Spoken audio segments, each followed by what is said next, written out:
KLAA AM 830.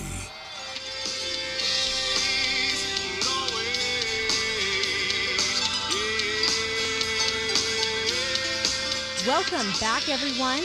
I am so thrilled to introduce back to the show, introduce back to you, our guest for Valentine's Day. I wanted to make sure that we had a chance to really hear from a couple that's been through all the trials and tribulations of professional sports and come out on the other side of it as glowing as the day they went into it. And you know, they might disagree with me about that, but, you know, it's just such an amazing feat. And a couple coming up on their 20-year wedding anniversary, Tim and Marci Salmon, welcome back. Congratulations, by the way. What do you think you're going to be doing for your anniversary this year?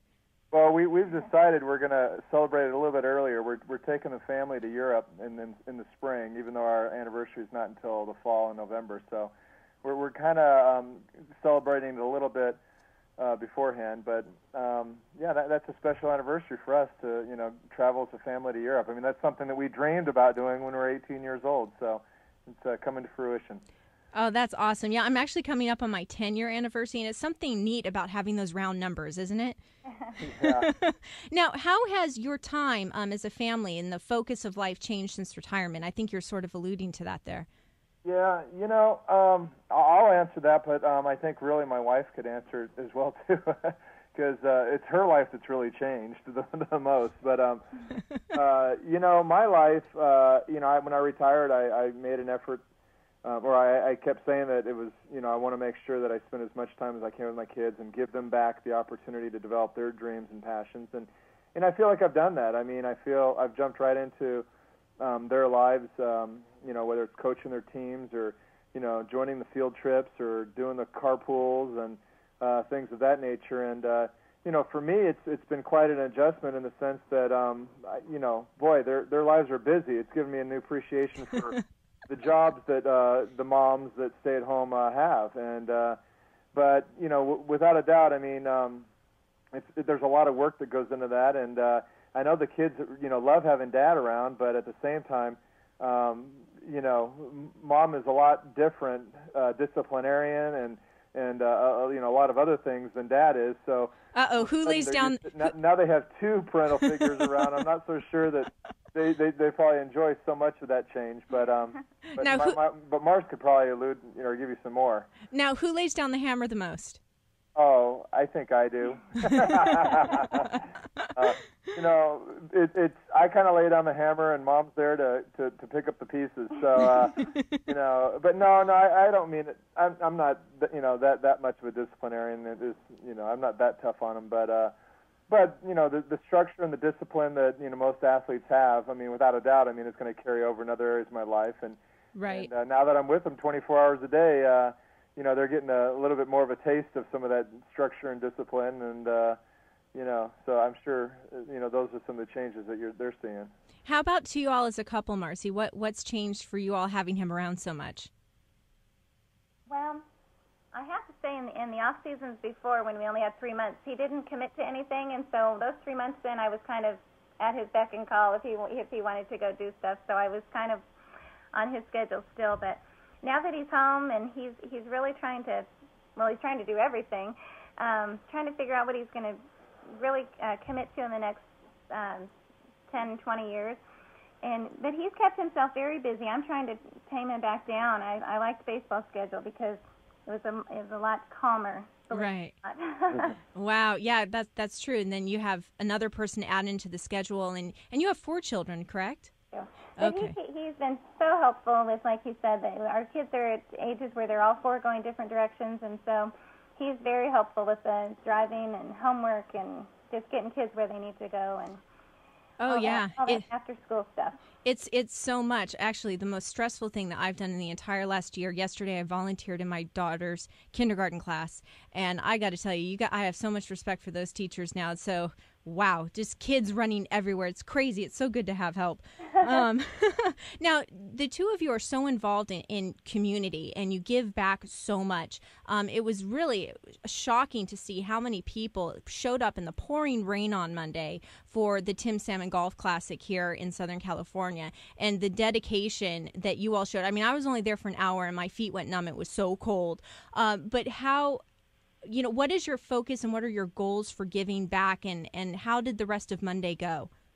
Well, the story behind the charities that we're involved with goes something like this. After when you're in the big leagues, typically Matt Bennett with the Angels, public relations person, they're getting inundated with requests, so they come down and ask players, if they would mind, participating in this event or that event. And, as a player, it's great. You can help out all these great events. But I got to a point after about 2 or 3 years where I kind of said, I'm tired of just lending my name out to these things and then not ever following up or, knowing really what's going on. And I said, it's time to kind of start growing some roots and getting behind some local charities that, that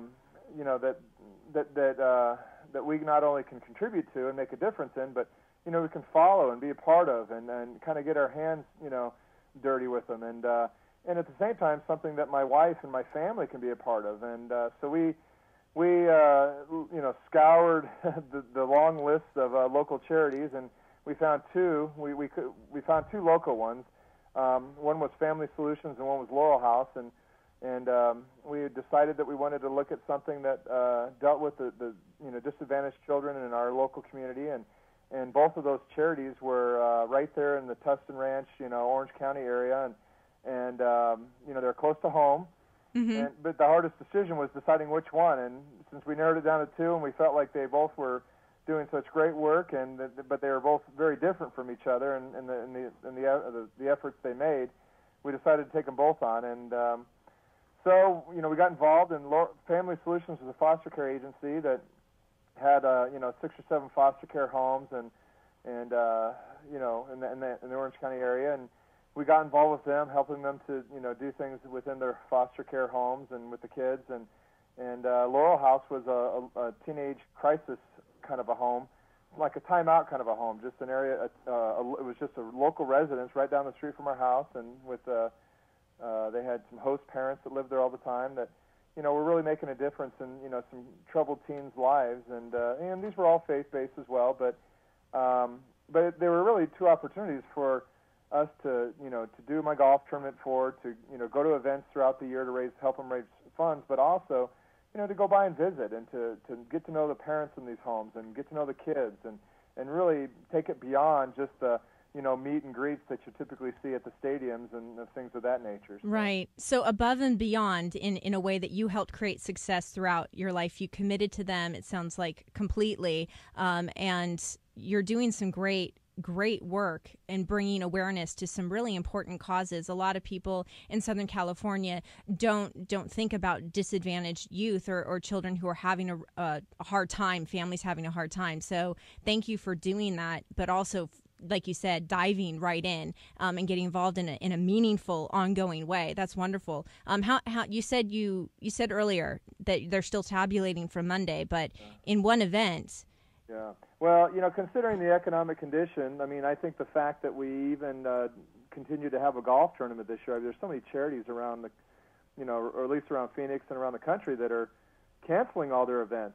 People just aren't, willing to participate like they have in the past. But, our event, we had a great turnout. We usually sell out at about 288 golfers each year, and we had almost 250 sign up this year. So, we were in good position. We raised some funds. The funds are down a little bit, as from years past, but the fact that we had a golf tournament, we continue to raise something for these charities in the midst of this economic crisis, I think says just so much for not only our sponsors and our participants, but really the charities themselves, that people believe in them. And I do have to add that Family Solutions has since joined with Canyon Acres. So the foster care agency that we deal with is actually Canyon Acres there in Anaheim. So.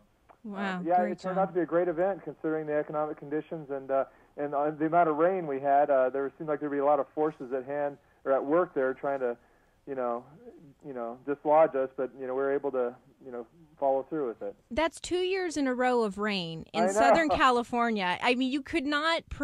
You need to predict something else. Well, but you know what? We've had it on that date for the 9 previous years, and we had no issues. So, go figure.